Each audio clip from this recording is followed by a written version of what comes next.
I was in a party, wasn't I? And I wasn't having trouble with this gang of lads. I was just in a party, and one of my mates was just fighting with this gang of lads. And you know, obviously, just fucking being psychotic, I just went over to just try and sort it. So I just started having like murder with this group of lads. But at that point, the club was just going insane. I felt like everyone was having murder when I think back to it. And some lad come behind me and stabbed me, and I didn't feel it. I had a white t-shirt on, because when I looked at it after on the cameras, you see what happened. So I'm just like hitting everyone in my way.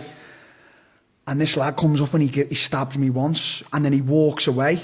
But I haven't moved or anything. I'm just fighting. I haven't felt it. And then he comes back around. He's like, "Fucking hell, this fucking kid's still fighting," and he does it again. And then, mate, for like, I'd say 10 minutes after that, I was still fighting. I was fighting with the doorman. Do you know what? Just to like put it in a nutshell, I fucking battered everyone in view.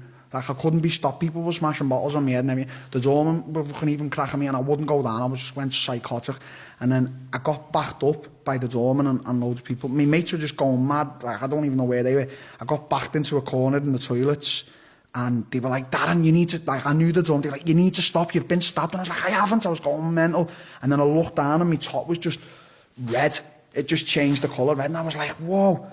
I was like, "Nah, fuck that." And I was on the toilet seats thing, and I was kicking the doorman. And then as I've come out the toilet, I'm still fighting. And next minute, I've just got like a surge of like I come down, and I just went, "Whoa," and like collapsed on the stairs. And I was like, this is what I remember back to. I was like, "Whoa, I can't even move."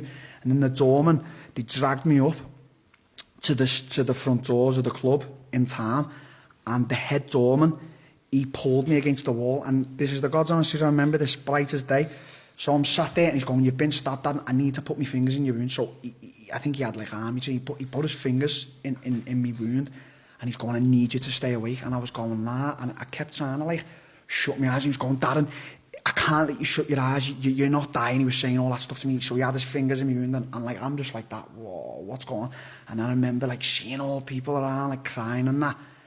And then I seen like blue flashing lights, the ambulance, and he still got his. And I wanted to go to sleep at this point. I was just like, "Well, nah, just let me sleep." And I believe to this day, if I would have like went to sleep, I would have died, because where I'd been stabbed was so close to my arteries. Like, even the doctor who did the surgery on me, he's like, "Darren, one more little bit, and it'd have ruptured both your arteries. You wouldn't have survived." So like, I think of stuff like that. And I remember being in the ambulance, and I was going to the woman, "Just tell me if I'm going to die." And she wouldn't answer me. And I was going, "Just tell me if I'm..." And she kept turning her head, and I was going, they had me strapped with my arms, and I started like shaking the thing, and I was going, "Just fucking tell me if I'm going to die." And she was like, "No, you're not going to die." And I remember getting carted off to the hospital, and I woke up like 2 days later or something, and my mum and some friends and that like standing at the end of my bed.